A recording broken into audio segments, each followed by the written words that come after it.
New day, new life, new video. I'm right now with Cosette, and she has been killing it on TikTok. I've known her for many years, since she was a little baby. Me and What's Trending, my company, we did a ton of Musical.ly before it was TikTok, because Musical.ly, the company, got bought by TikTok. Yeah. And then it kind of like plateaued. And so a lot of us kind of stepped back because we needed to focus on other things. And then it's like, everything just blew up again, which I've never seen before on social media. So we want to go through the top 5 things that you can do to blow up on TikTok in 2020. And stay tuned for her favorite TikTok that she's done at the end of this video. So my first tip for 2020 would probably be consistency. Everybody knows consistency is key, and especially when you're starting to grow a page. I've grown pages where I start posting 3 to 4 times a day, which sounds crazy, but in order to build that momentum, there's so much content on TikTok and you don't want to get lost in that. I mean, obviously quality over quantity, but making sure you're establishing a consistent posting schedule is very important. If you were doing 3 times a day, like morning, afternoon, evening, okay, and then what if some videos don't do as well? Should you be deleting? I personally think, unless it's a video that you're not proud of, to keep it up. Because personally for me, all the videos that I've uploaded, I'm proud of, and if somebody goes through my page and picks any random video, I want to make sure that whatever video they pick would represent me accurately. So yeah, in terms of posting morning, afternoon, night, I think when you're first starting, it's also important to be experimenting with those different times and see if the morning performs better for you, knowing what would be the best time for you to post. Interesting. Okay, that's good to know, because I've been posting daily. I'm trying to get back to daily. It's so easy to want to post so much on TikTok because you're so inspired all the time. So it's good to know that you can do 3 and it's not a bad thing. Tip number 2. My tip number 2 for 2020 TikTok is to stand out. Obviously, there's so many users on TikTok, and especially when a trend is surfacing, a lot of people are just hopping on and doing that trend. So trying to add your own twist to it and just give your character something else that will make people want to remember you. Like what? Yes, you can recreate every popular video you see, but in terms of longevity and having a long-lasting social media career, you have to have something that makes you different. There are people like the dentist is known for being a dentist. There's like people who are known for, the lawyer is known for being a lawyer. So they take their own personal twist on TikTok so that people recognize them consistently when they see their videos on the For You page. Do you need to be young to be on TikTok? Absolutely not. Tip number 3 would be to stay on top of the trends. With TikTok or with any social media platform, the trends are constantly circulating, and so I think it's very important to consume the content as much as you're creating it. I love going through the For You page for inspiration. I'll favorite the videos that inspire me to create a video similar to that, and then also going to the trending hashtag page.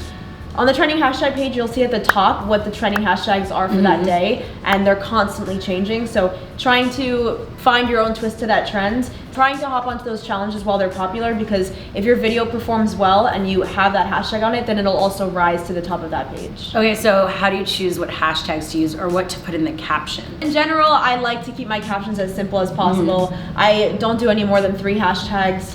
Okay. That's just like my personal... So you'll do the main hashtag of what you're doing. Would you do hashtag FYP, which is for your page? No, those actually don't do anything. Okay, because everyone does that. Everybody does it, but because everybody does it, it's not doing anything. So yeah, hashtag For You page, hashtag For You, hashtag FYP. Yeah. I think that's just a waste of space. Okay, so if you go hashtag For You page, there's like billions of posts. You're right. It's a trick. Yeah. Okay, that's really good to know. Tip number 4. When you are starting to grow on TikTok, there are going to be brands that reach out to you for interest, and you're going to want to reach out to brands for interest. So it's very important to understand your brand message and what you're trying to convey to your audience, and then only work with brands that align with that. It's very easy when you're first starting out. You'll have a bunch of random brands that reach out to you, and if you don't feel confident in the product, you're just not spreading or setting a good example for your audience. For example, skincare is something that's very personal to me because I've had my own journey with it. So whenever I have a skincare brand reach out, I ask if I can trial the product for 2 to 3 weeks first. Because I don't want to be, I mean, when I was younger, I fell for all those Instagram ads of, the like very cheaply made products. And I would never want to convey that to my audience. I'm very specific, and I think that's really important because at the end of the day, you don't want to be overflowing your page with a million brand deals, but it's important to have brands that really align with your personal message, and then that will also just work for a longer partnership in your favor. And by the way, your skin looks amazing. Thank I actually you. complimented her in the elevator. Yeah, you did. Like, oh my God. how do you know what to ask a brand for in terms of money? Since TikTok is so new, I think that's something that a lot of people are trying to navigate right now, both creators and brands. Yeah. So starting out, I think I started like very underselling myself in the beginning because I didn't know, and brands were always like, okay, or brands were very skeptical because they're like, I don't know if TikTok is well worth investing time and money into. I'm always very transparent with the brand on what I think I can deliver, and then if they have concerns about TikTok, trying to help them through that process. There's really no set rate to charge on TikTok because I do deals that are song integration posts, and I'm just putting the song in the background, and that's something that I would charge a lot less for than if I'm going out and spending days shooting an entire video dedicated to a brand. So like a few hundred to maybe a few thousand for like something that's more original. Yeah, that would be the rate. And also, it doesn't only base off of your follower count, obviously. Some people are a lot more active, so if you're receiving like hundreds of thousands of views and millions, as opposed to like hundreds of views, then brands are going to see value in that as well. So it doesn't matter how many followers you have, it's more the views? It's the same with Instagram. Okay. Like if you have 1 million followers but you're getting like 200 likes, then brands are gonna, you might not get the rate for someone who has 1 million followers and gets hundreds of thousands of likes. Yeah. And then it's also in terms of like rights, licensing, like where they're using the video, because if it's just exclusively on my TikTok page, that's one thing, and then if they're reposting that TikTok on, pushing it as Facebook ads, Instagram ads, and then all of that, then I need to know how long it's being used, how I'm being compensated for that as well. Okay. And all that. And good info. Thank you.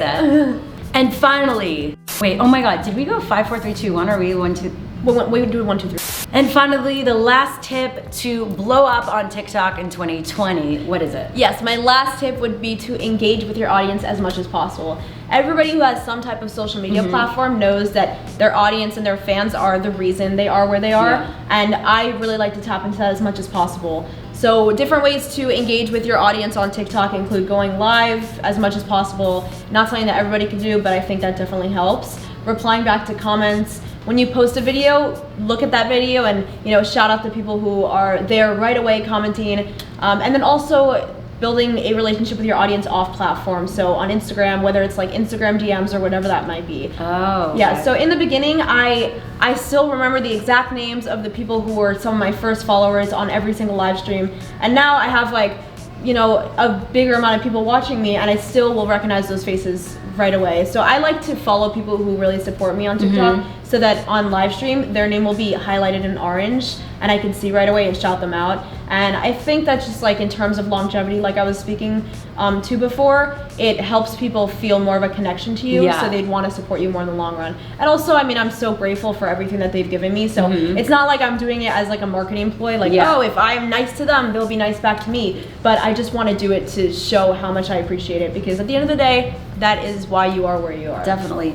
But then some people might not realize you can go live on TikTok. It is a feature. Yes, so once you surpass 1,000 followers on TikTok, you get access to that feature. And a lot of people are asking me that if they have under 1,000, they're like, I don't know how to go live. Well, that's the parameter. As far as I know, that's the only one. Yeah. And when you're going to post a video, you just swipe to your left, I believe, like 2 times. Yeah. And then the live feature, you could go live. I personally can only go live around like 3 to 2 times a week just because of my schedule, but I really recommend going live as much as possible. I mean, that's still a lot. I mean, on a good week. I haven't been live in like a week now. But some people go live once a day. Some people go live hours for once a day, and that's a whole, like, I have complete respect for the people who do that, but I personally couldn't. It's a whole other ballgame. Yeah. And finally, I did tease that we were gonna check out Cosette's favorite TikTok that she's ever done. Yes. So what is it? My favorite TikTok, just because I think it expresses me most creatively, is actually filmed right down here on the Hollywood Stars. Yeah. And I did a future of music. So I put AirPods in, and then as I stepped on the stars, it cued music. And so I just thought it would be a cool editing trick to make it look like I was playing the music as I stepped on the stars.